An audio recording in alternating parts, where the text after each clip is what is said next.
Hey, what's up, everybody? It's your boy, Darrell Owens, and we are here for another episode of 101, episode 175. Now, today's a little bit of a different twist because, normally, I'm bringing in, sports journalists. We're talking about, we got maybe an athlete in here or whatever. But today, I got my guy, my brother in Packerhood. I mean, for those out there, if you can't tell from behind me here where the allegiance goes, that's what it is. But today, I got one of my closest friends, man. We've known each other for a very, very long time. We go way back, and it's going to be a great day to talk a little bit of Packers football here on 101, but also to talk about his career as a professional stand-up comic. We never knew way back then where we would be now, but this is where we are, and I'm so excited to have my man Don Garrett here today to break everything down and talk about his life, his career, and how he got to where he is today, and of course, Packers football.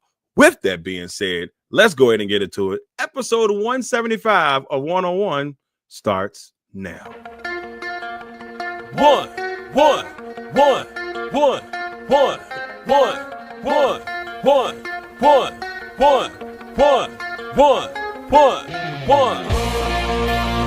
Welcome to the 101. When it comes to ratings, man, we number one. I get the truth, then I give them the scoop. If anybody got a question, I give them the proof. Welcome to the 101. When it comes to ratings, man, we number one. I get the truth, then I give them the scoop. If anybody got a question, I give them the proof. Welcome to 101 at Legacy Maker Sports Network.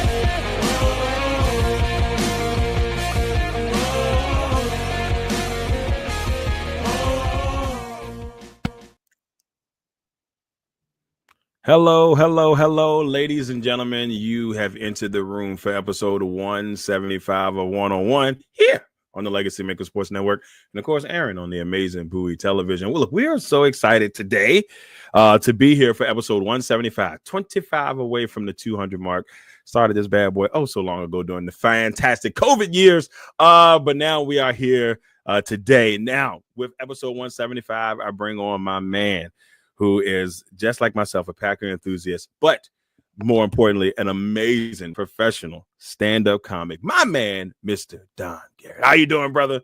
What's good, brother, man? Bro, you don't know how I've been excited for this, man. Ever since we chatted like the other week, man, I've been excited for this one, bro. I told you I'm gonna tell you here, man. My thing, bro. I'm always the first thing I want to do, especially when I talk to my friends, is give them their flowers, brother.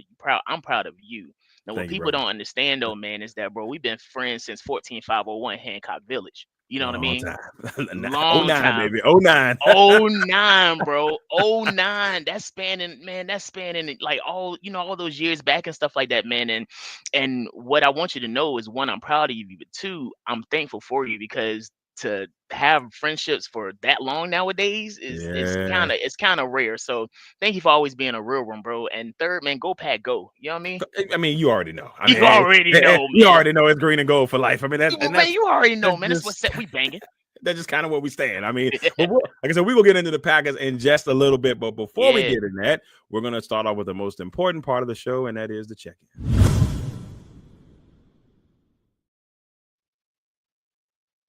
All right, D. I want to, and check-in is a very important part of the show for me, because I want to check in on you, your family, your friends. How's everything in life right now for Don Garrett? You know what, man? I'm not even gonna front. Everything, I'm blessed, man. That's the best way. That's the best way to put it. Truth be told, if you'd asked me that probably about 2 years ago, probably have a different answer for you. But as we all know, man, life be lifing, but life be lifing, but God be Godding. So Amen. life be lifing, but God be Godding. So it's literally, bro. I mean, friends, family, that's the only reason that I'm able to still be here and be in sound mind and talk to you and have the conversation with a smile on my face, man. So I'm thankful for the great people in my life. Awesome, brother. Well, look, like I said, super excited to have you here today. I tried to make people laugh at one point in my life when I was doing commercials.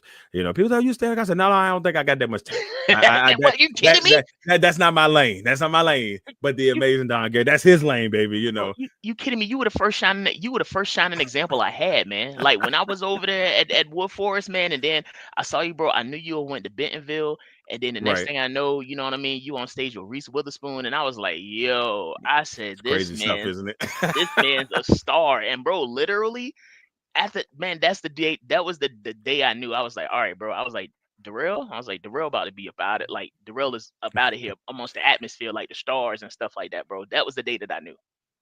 Yeah, man, it's been a wild ride. I will say that it has some ups and downs, but Of course. overall, I love the ride. I can't complain. Now, like I said, you know, we've known each other for a long time, but I always kind of wanted to know, brother. I wanted to know, where did your passion for sports come from? When you were 8, 9, you know, maybe 10-year-old Don, what made you fall in love with sports? What was it that grabbed you towards sports?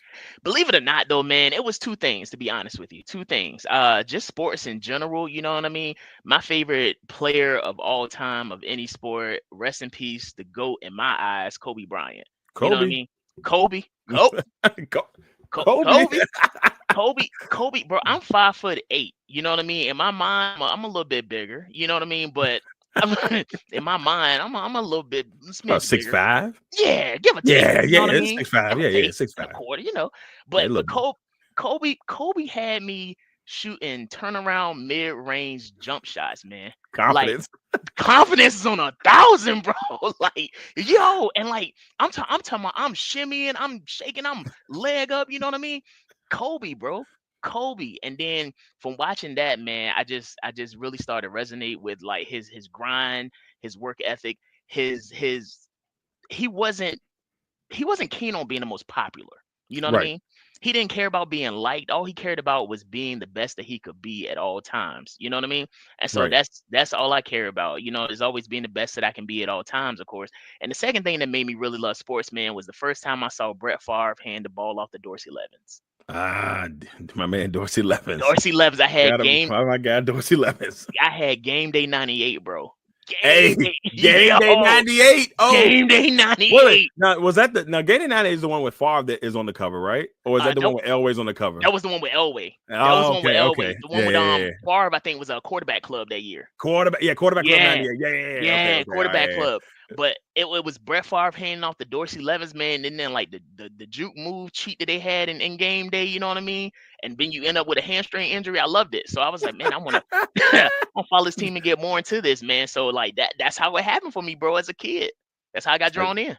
It's crazy how it kind of works, you know. I think, I always tell people, like, you know, for me it was the sports and addiction. Like having to just sit there and like, I don't know if it was just about when you go to school the next day. I had this sports knowledge that if people would start, because you know the kids gonna talk about sports at some point, the boys are gonna get into it. You'd be like, well, you know, so and so, this is and that, and I start watching, you know, draft and all. It was just like from that point on, it was like, I know what I want to do when I grow up. You went to school with stats. You went to school with stats. You were like, no, that's 12.6 a game. No, you're wrong. You're wrong. You're wrong. He was a 12th pick in 1997. I don't want to hear any of that. No, this is what he was. This is what it was. You know what I mean? You mentioned ESPN, man, like Stuart Scott. Rest in peace, man. Yes. Cooler than the other side of the pillow. The Chris Bermans of the world, man. Like all those old school cats, you know what I mean? Like that's sportscasting. That's what makes sportscasting. It was the passion. It wasn't just the, you know, blind bias or anything. They spoke with unbridled facts, whether or not you were their favorite player or not. They kept it down the middle. And I think that's where you're bringing sports media back, bro. That's what we need.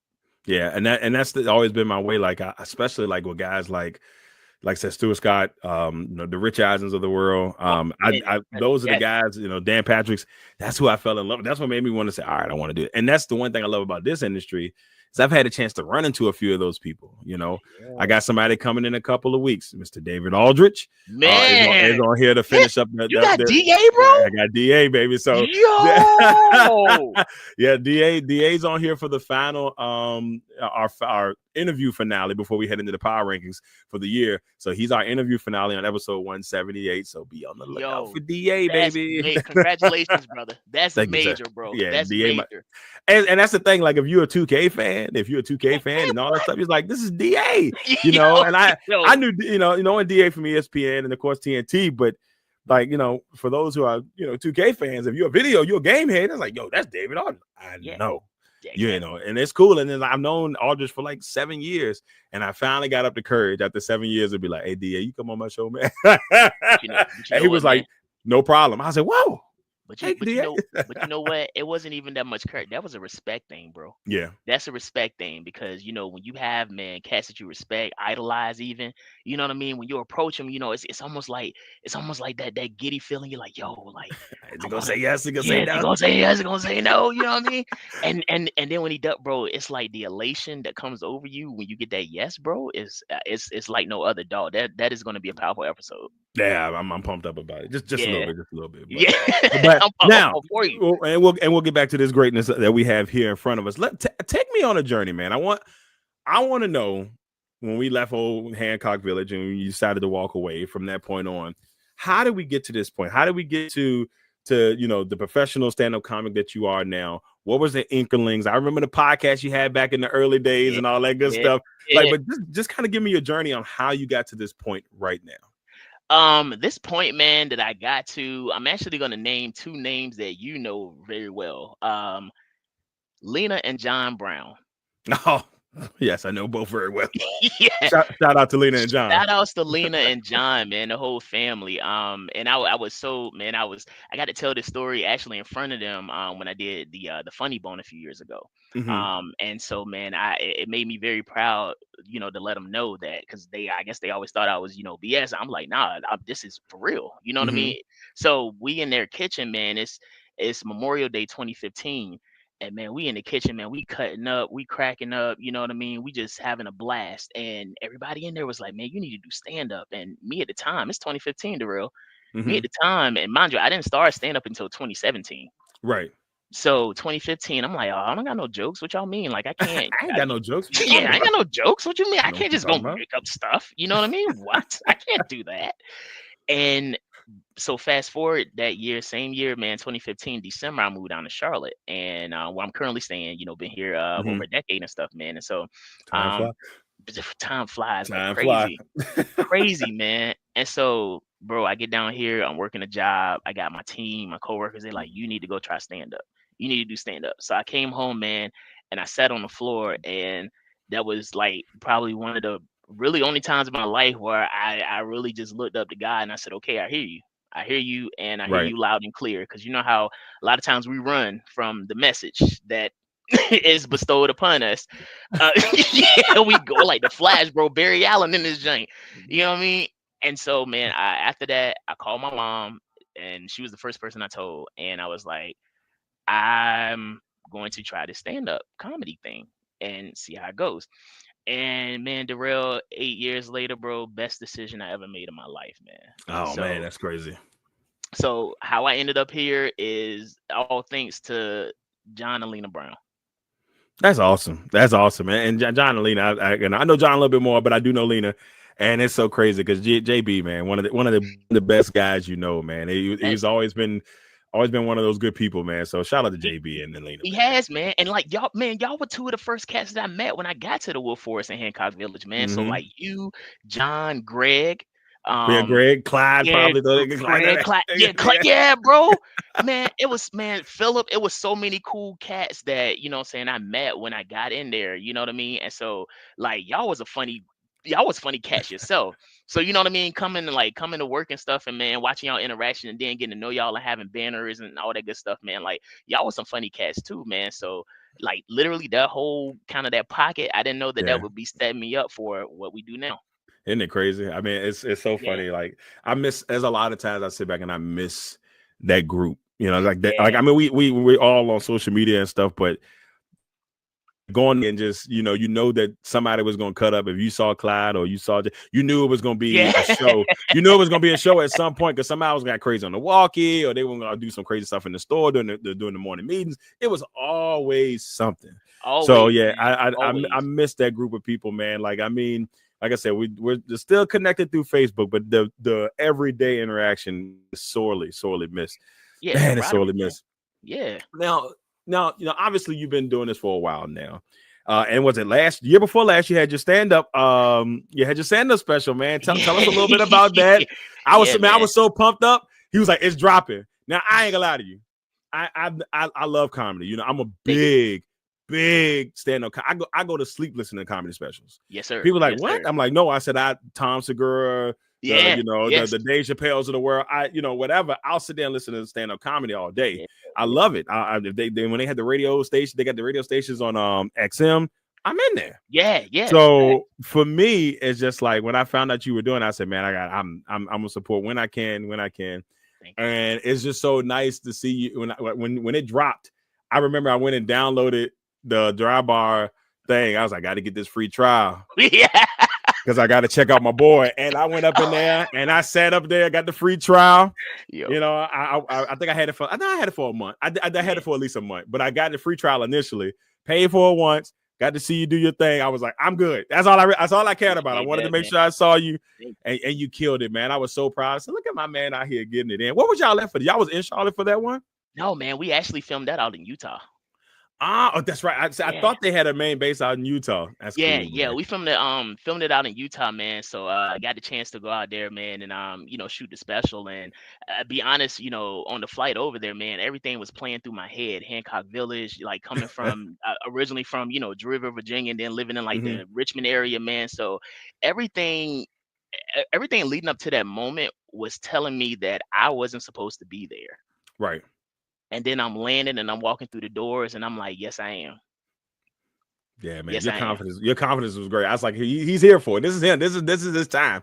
Yeah. So I was sitting there just like cheesing, man. I said, right back there in the chair, Appreciate that, watching brother. on the big screen up here, Thank talking about, yeah, that's right. You tell him. Thank You you, tell thank him. you, man. I was so proud, man. I appreciate that, man, and thank you to everybody that watched as well, man.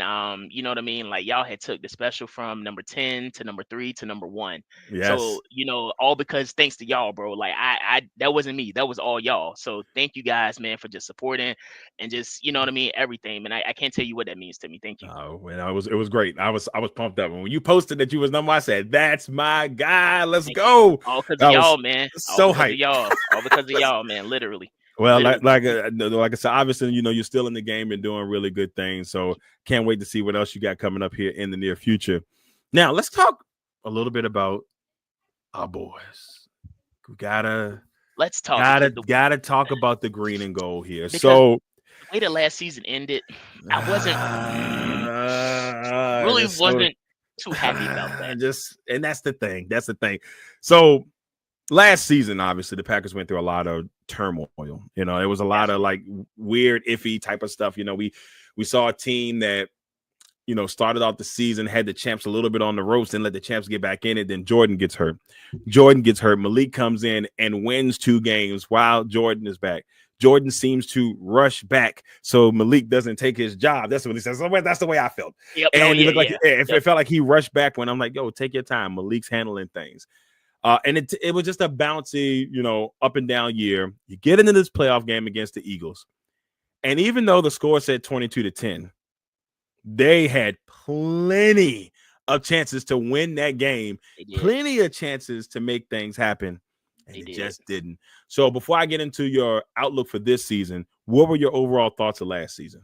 My overall thoughts of last season, if I could make a comparison, man, I felt like we were what Oklahoma City was probably about 2 or 3 years ago. Mm-hmm. Young, a lot of potential, you know what I mean? But just miscues and a simple lack of experience. Stuff. Yeah, penalties, miscues, a simple lack of experience in those moments, you know what I'm saying, versus Philadelphia. Now, Philadelphia, they had just went to the Super Bowl like the year prior or the prior before that. So yeah. They had returned a lot of those players. You know what I mean? You got veterans. You got cats that's been in that moment. You know what I mean? For us, I think we went in bright-eyed, bushy-tailed, and we ended up getting exposed. So, I mean, youth and vigor, that works, but it also hurts sometimes. Yeah, I think the biggest thing for me was in that last game, there was only like 2 players in my heart that came to play, and that was Josh Jacobs. I can't think of the other. It was a receiver. Might have been Dobbs, but I can't. But Josh Jacobs was definitely Romeo. They fought hard. They fought hard. They did. It felt like it was just there. Well, Christian Watson was injured for a little bit too. Yeah, he was injured for a little bit too. But I wanted to see him take that number 1 wide receiver role. I wanted to see flashes of Adams. I wanted to see flashes of Jordy Nelson. I wanted to see flashes of Donald Driver. I wanted to see flashes of those guys that knew that they was that number 1 wide receiver and they was taking that role. So I get it, everybody's young, but because I don't feel Christian might have fully, I know he was injured. I don't know if he fully took advantage of that, but here comes Romeo Dobbs. Here comes some other young receivers that's definitely coming to Mm-hmm. ball out, bro. So like you talk about Jordan Love getting his spot took, Christian Watson come to play this year. Yeah. This year is important. The Packers drafted a receiver for the first time since 2002. I was a senior. I was entering my senior year of high school. I was Back entering into my freshman year of high school. yeah, see what I'm saying? So I'm entering my senior year in high school, and that was the last time Javon Walker was that receiver. And so Wow, I'm what a not gonna lie to receiver he you, was. blown away when Mark Murphy walked into that podium and he was like, for the first, as soon as he said for the first, I said, you're lying. You knew He what is time not. it was. I already knew. I was like, you're lying. The 1 year that I, as a fan, I'm like, if they draft receiver, I get it. But I wasn't like, I was more worried about cornerback, especially after the way with Jair up in Baltimore. I saw Jair a couple of weeks ago when I was at Ravens training camp, and I'm just like, look at him, looking healthy, ready to roll. He's going to have a great year. He's going to make the Pro Bowl this year. Just going to throw that out there. He's going to make the Pro Bowl this year. And then you send him to the Ravens, man. And so like Jair, he might have been the missing piece because the Ravens had a couple of showdowns with KC where they could have took it. Yep. And that last Jair's kind of star power, I hated that we, let him go, but I wish him the best in his success, man, and I hope he gets a ring with Baltimore. Yeah, I think he's gonna have a really good year. And like I said, I got a chance to see him, and it was just like, it's so surreal. But I also understand the Packers' position when you have a guy that you paid up. You made the number one, the highest paid, cornerback in the league, and in 2 years you only played 10 games. Dude, you missed 26 games. So I understood why. And unfortunately, I think it's going to be his game and Baltimore's game. But now you see a Packers team that's nicked up going like McKinley. We found out he's not going to participate no more in the training camp. Oh, yeah. And then we also see that Hobbs, who we just signed, is also nicked down, and he's not going to participate. I'm like, bro, that's the difference. What the what? So, but I digress. But with all that being said, what are your thoughts about this year? I'm super excited to see what Matthew Golden does. I know that Jordan Love has been hyping him up, but what are your thoughts about the team this year? What do you want to see from the Packers this year? I think honestly, this year, I think we're going to be just fine. To be honest, I think we're going to win at least 11 games this year. At least 11 games. And I say that because, truth be told, the NFC North is still wide open. The NFC North is still wide open. You got the Bears, you got the Vikings, and then, of course, you got the Lions. But the way that, the Lions kind of went out last season. Yeah. I don't know. It's a little weird, right? It's a little weird. It's a little weird. And then I also think that oh my gosh, their DN, is he still out? I'm assuming Hutchinson should be back by the time the season starts, but they had a lot of injuries. Like they got beat up going into that playoff run, and that's no excuse for them. They still were winning games even without it. But I mean, at some point it catches up with you. I think the biggest thing for Detroit this year is, and a lot of teams sometimes they don't understand it until it happens, but losing both offense and defensive coordinator, that's going to be tough. That's a really tough mountain to climb. So if they can get past that, then I think they'll still be as good as they were the last couple of years. But that, like, it happened to the Eagles a couple of years ago. They lost both coordinators and they struggled the next year. So it may be another year before we see the Lions be, as good as they were the last couple of years. No, I agree with that. I definitely agree with that. That's why I'm happy that we got certain kinks worked out between this season and last season and whatnot, so that way we can take advantage of that. Like I said, with the NFC North, it's still kind of wide open. So right. And let's just be honest. I mean, Detroit is our biggest competition. You know what I mean? Detroit is our biggest competition. Not to say that Chicago and Minnesota aren't, but they got some things to work. On their side and whatnot. So with that, okay, not that we're not focused on them, but Chicago's our biggest, competition. Not Chicago, Detroit. So then that leaves the rest of the NFC. Well, the rest of the NFC have had some moving pieces, but I think our youth is what's gonna kind of get us like past that. Now, of course, if we run up against some of the AFC powerhouses, I don't know how that's gonna go. But I think, I don't know how that's gonna go. But I think honestly, man, I think we got a good shot to win at least 11. And I'm gonna say, man, we NFC championship or bust at least. You have to be. If that's not the mentality, and it's going to be tough. Like I think the Rams are going to be better this year. The Eagles are going to be the Eagles. The Commanders are interesting because I think they got better this offseason, But the one thing that I'm intrigued about is, their schedule this year is way tougher than it was last year. So we're gonna find out if they are a better team. Because last year they were playing fourth place. They were playing a fourth place schedule. So playing a fourth place schedule, you're playing the Bears, that didn't win a game after the Hail Mary. You're playing the Panthers. Then this year you got the tough part of the NFC. You got Green Bay, you got Detroit, you got Minnesota. Then you got to go and play the AFC West. So then you got to play Mahomes. You got to play the Broncos, who are up and coming. So that's why I said, like, if they can play the way I think they can play, I think most people are like, well, if they win 10 games this year, that's still good in my opinion. Because if you look at the higher schedule now, if they fall back and they go under, then if you're a Commanders fan, you're a little worried. But that's my thing. I mean, it's going to be interesting in the NFC this year. It is going to be interesting. And I say with them, I was watching Washington first. I love Jaden Daniels. Like that cat, man, that cat got me third place in my fantasy this year. So thank you, Jaden Daniels. I didn't have to go and do a bad bet for losing. Thank you. So, you know what I mean? I got, and I love what they had with kind of like the two-headed running back monster with Robinson and Eckler. I love what they had with that. With Eckler, you know what I mean? You can send him out on the screens and whatnot. And Robinson, you can send him right up the middle. Like it was a good system that worked out. And Scary Terry finally got somebody that could get on the ball. Yeah. What I'm not understanding now, I'm just like, you got somebody that can get man. Pay the man. Pay him. Pay him. And that's the thing. They look at it and say, oh, he's 30. So now they're trying to figure out, okay, he's 30. What do I do here? I think he's going to get paid. I just don't know if he's going to get the 33. He wants to have DK money. But if I'm him, I'm like, okay, if you look at their stats, they came out in the same draft. And on top of that, he's got slightly better numbers, but he is 2 years older. So I think that part is going to play a little bit of a factor in there, or a lot of bit of a factor, because if that was he was younger, they would already paid him. So that's facts. And not to mention, man, DK is like LeBron with a helmet on. Like, you know what I mean? Like DK is a monster, dude. Scary dude. Scary. Scary dude. I think the only wide receiver that's matching up with him size-wise might be Xavier Leggett.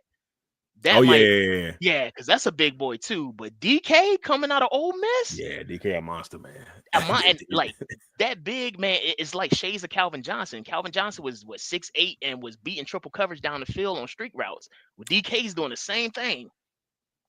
It's crazy. It's gonna be an interesting season. But I mean, 11 wins for the Packers. I can deal with that. I think myself, I'm thinking about the same thing, but it's just how do they get to it? That's the part. And then when I go to Green Bay in a couple weeks, just don't lose that game. That's all I'm asking. Yeah, just don't. Not why you there at the Mecca, man. And I'm not that one. Not at the Mecca. And what we don't need games coming down the field goals. We don't need that.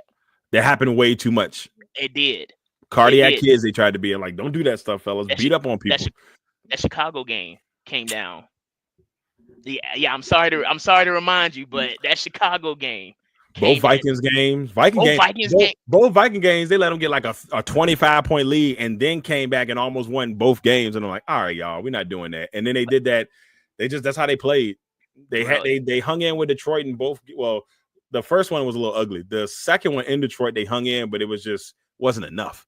And I was like, come on, guys. Historically, field goals are the killer. Like we got killed versus Chicago, twice versus the Vikings. Yep. Like 3 years back to back in playoff games against San Francisco. That NFC Championship game, the first ring that Eli won, we lost that. We lost that by a field goal. Yeah. That 07 one was tough. That 07, man, and that was, man, and it was like the defense kept bailing us out. Favre was throwing picks. Defense kept bailing us out. Yeah, when he threw that pick in overtime, I knew it was over. Like, it's done. Lawrence Tynes ain't missing no field goals, man. Not at all. He wasn't, and he put it right down the middle, man, and got Eli that first one, bro. Like that was a heartbreaker. That broke my heart.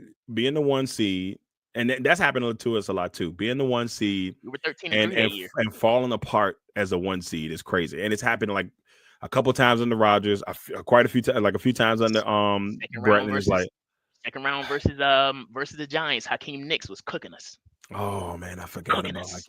Hakeem Nicks was going off. Colin Kaepernick, those guys. Man, Oh, either with his bad arm or memories. his legs, we couldn't stop him, bro. Like Bad memories. so like, what I'm saying is being a Packers fan is an abusive relationship, but we gotta be like, yo, Yeah, come on, stop I, doing us this bad. I always tell people, I said, look, you can say, oh, well, you're a Packers fan. Y'all always like we are always in the playoffs, so we're always in the mix. So I can appreciate that.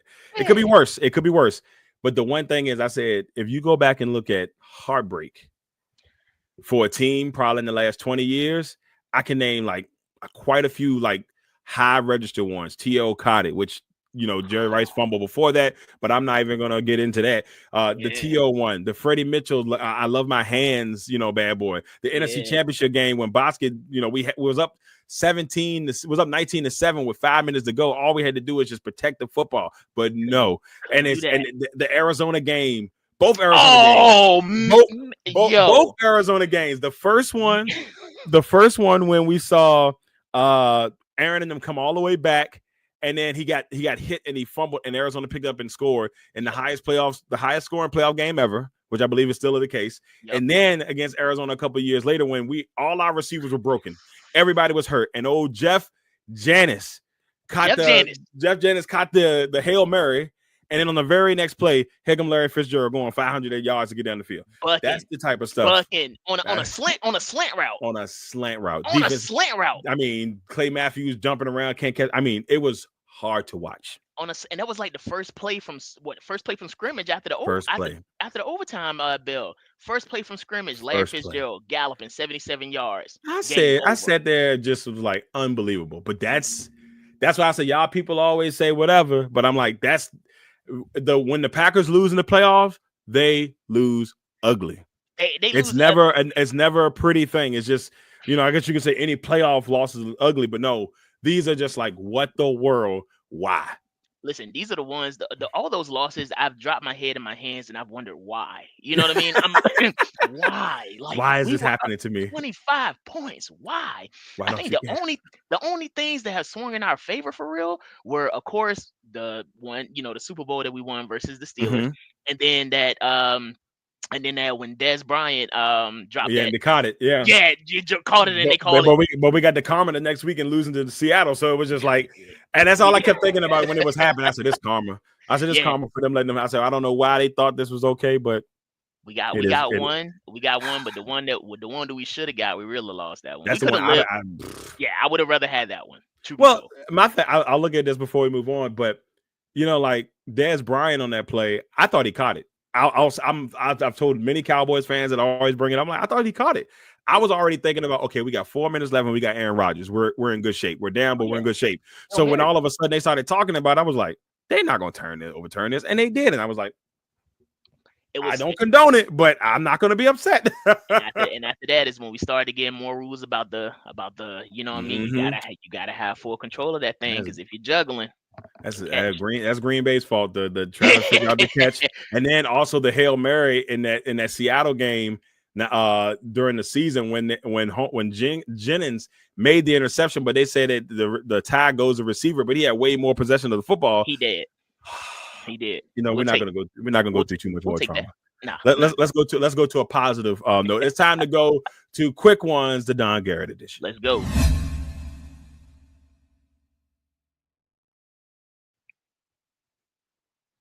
All right, D. So I got 5 questions for you. Okay.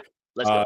A couple sports related ones, and then we got 2 just fun ones in there. And before we head to our last segment, first one, give me your favorite sports moment.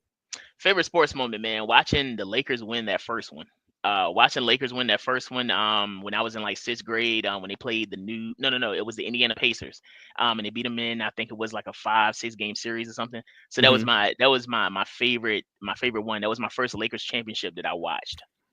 Yeah, it's a good feeling, isn't it? Oh, it is. That's how I felt the first time I saw the Packers win against New England. I was just like, shout out to Matty Flynn, man. Yeah, man, it was crazy times. It's good stuff. Good stuff. Next one, worst sports moment. Oh, geez, man, worst sports moment. 2 minutes. We just probably talked about 12 of them. Man, listen, watching the Green Bay Packers, I just told you, Larry Fitzgerald. I respect this man, but I hate him. Same thing. 77-yard gallop to the end It's, zone in OT on a it's slant crazy route. work. It's crazy work. Listen, man, I ain't even want the rest of my chicken tenders, man. I slid them. I was couldn't even eat, man. I was so mad. You know what's funny about that moment? I was at work. I was at Walmart. I was at work and I had just got off the shift and I was like, watching the game at work. We had the TVs in the back. I was in the electronic department then. So I had the TV on in the back watching it. And I said, y'all, I got to get home. I take off and I'm listening to it in the car, just trying to, I think I might have Reds on. I can't remember, but I was listening to it in the car, get in the house, walked in my bedroom. And then the Hail Mary, as soon as I walked in my bedroom, I said, okay, here we go. And the Hail Mary happened. I'm losing. I'm like, oh, I said, it's meant to be. Yeah. 2 seconds later, the Fitzgerald play happened. I said, this some bull. I could have stayed to work for this. I was so hot. The cruelty. It was disrespectful. They made you drive all that way home just to do that. Oh, disrespectful. The cruelty, man. The cruelty. Disrespectful. Now, I know you kind of alluded to this earlier, your favorite athlete of all time, but I want your favorite athlete, but also, other than your favorite athlete overall, give me your favorite Packer player all time, too. Okay, I got you. My favorite athlete overall all time, man, that's Kobe Bean Bryant, man. All day. That's my guy. But my favorite Packer, though, honestly, my favorite Packer, man, it's gonna definitely be Reggie White. It's a good choice. Yeah, It's a good choice. Reggie White, man, number 92, because of what he stood for, and just how he played the game. And there was nobody. He to me, he was like Julius Peppers is kind of like an embodiment almost of what Reggie White was. Very positive. You know what I mean? Like never had an opponent or a comrade that had a bad thing to say about him. So definitely Reggie White. It's a good call. I love Reggie. Shout out to Reggie White, D Summer baby in the building. Yes, sir. I'm Sterling Sharp, and y'all for those out there, I know heard a lot of things come out about Sterling Sharp in the last couple of days because he called him a jerk. I don't really care. It doesn't matter. He's in the HOL. He's a Hall of Fame. I heard a lot of people say, "Oh, he's not a Hall of Famer." I don't care. Jacket. He got the gold jacket. He's a champion.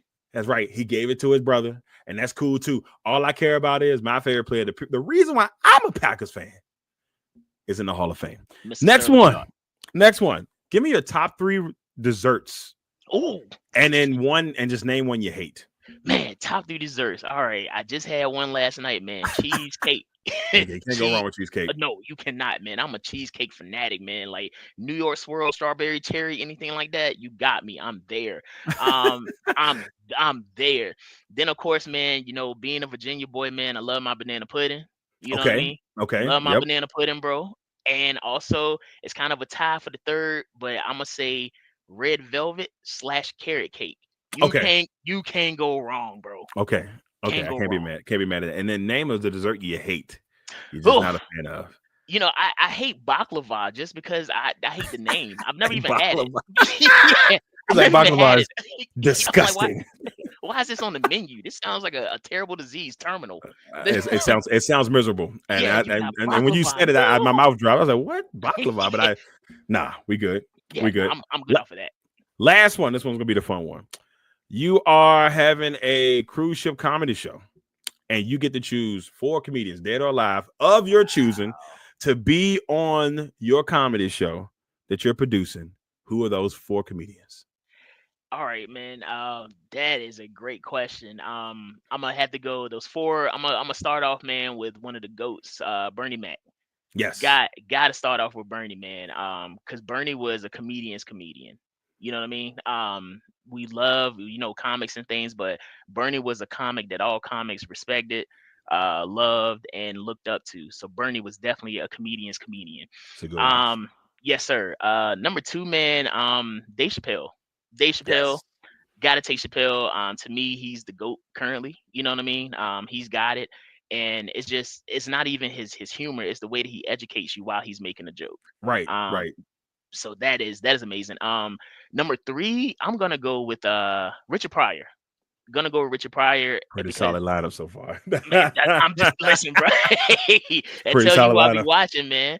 But Richard, man, I mean, he was just raw. He was just unadulterated, unfiltered, and he's really the reason that a lot of comics got to come on stage and say what they wanted. Mm-hmm. But who preceded him in doing that, who kind of set the stage for him, was my 4th one, Red Fox.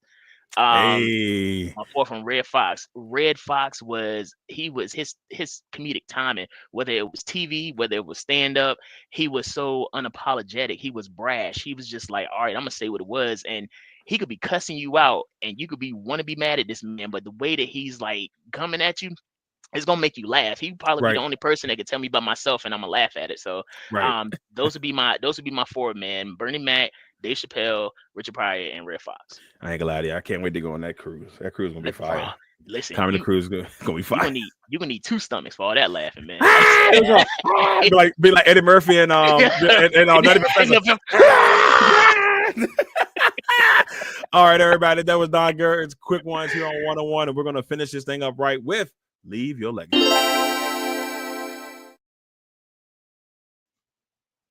All right, Don. Look, brother, we appreciate you. We're glad to have had you on here for episode 175 of 101. But before we go, we want you to leave your legacy, man. I want to know, when you decide to hang up, the microphone and hang on, do whatever, you're on the beach, drink of choice. I don't know if it's pina colada. I don't know if it's Jack and Coke. I don't know what it may be. I don't know what it may be, man. I got a little gentleman Jack with some Coke. When you get a chance to kind of sit back, and what do you want people to say about your career in comedy? I want people to say he gave his heart, whether it was to an audience, whether it was to another comedian, whether it was to someone who needed a laugh, whether it was to somebody who needed a shoulder to cry on. I want them to say that boy gave his heart. If he gave you nothing else, he gave you all of him genuinely. That's what I want them to say about me. That's awesome. That's awesome. And last part of Leave Your Legacy, what special projects you got going on right now? Anything that we need to know about, brother? What we got going on? Got some things coming up in the works, man. Got a couple of shows and stuff coming up and whatnot. Gonna be definitely bringing my comedy class back. So I've been teaching comedy class. I've taught about probably 10 classes now. Awesome. But gonna be bringing that back, man. So it's a 6-week course, 7th week, graduation. I take comedians basically through comedy basic training, and I turn you into a comedian in 6 weeks. Teach you how to write a 5-minute set, present it, and just write jokes and things. So I'm gonna be starting the class back up soon. Got shows and stuff coming up, man. So got a lot of good things in the works, bro. I'm looking forward to it, man. Just blessed to be able to do it. That's what I like to hear. That's what I like to hear. Well, as we wind down here, man. Also let people know where they can find you, brother. That's most important. Sure. Yeah, for sure, bro. I appreciate that, man. Of course, Facebook, Don Garrett Comedy, Instagram, the same thing. So those are the platforms I'm on usually the most, man. Send me a follow. I definitely follow back. Keep in contact. I like your stuff as well. Sometimes I even stalk. So yeah, I just, just casually.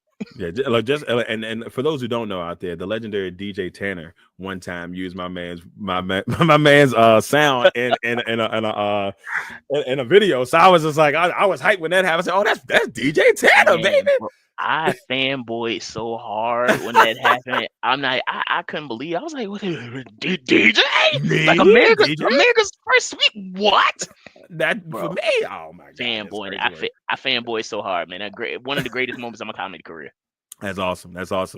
Now, before we go, y'all, next week, I got my man, Mook Washington coming on here to join us for episode 176, the owner and founder of MTC Media and Sports. Look, he's a one-man wrecking crew. This man is all up and down in the DMV area, making things happen on the sports front. Can't wait to get in here, pick his brain, talk a little bit about his career and where he's done so far. But like I said, he's a one-man crew. I got like 10 or 15 people on my team, and we running like track stars. My man Mook is out here doing it by himself, and that's a lot to say. And I'm so proud of the guy. Can't wait to have him on next week.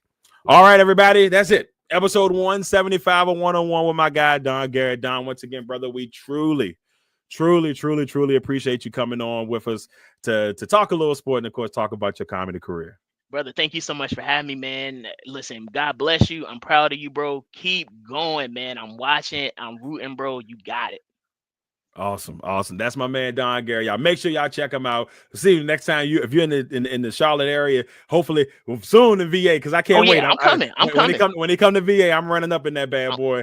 We gotta go check out my guy. Make sure y'all check out Don Garrett and comedy. Make sure you check him out all his social media platforms. I'm your man Darrell Owens. This has been episode 175 of 101 here on the Legacy Maker Sports Network and airing on the amazing Bowie TV. Until next time. One.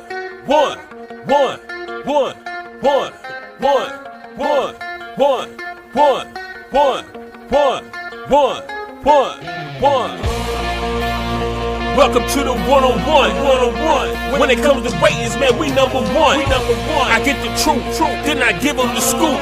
If anybody got a question, I give them the proof.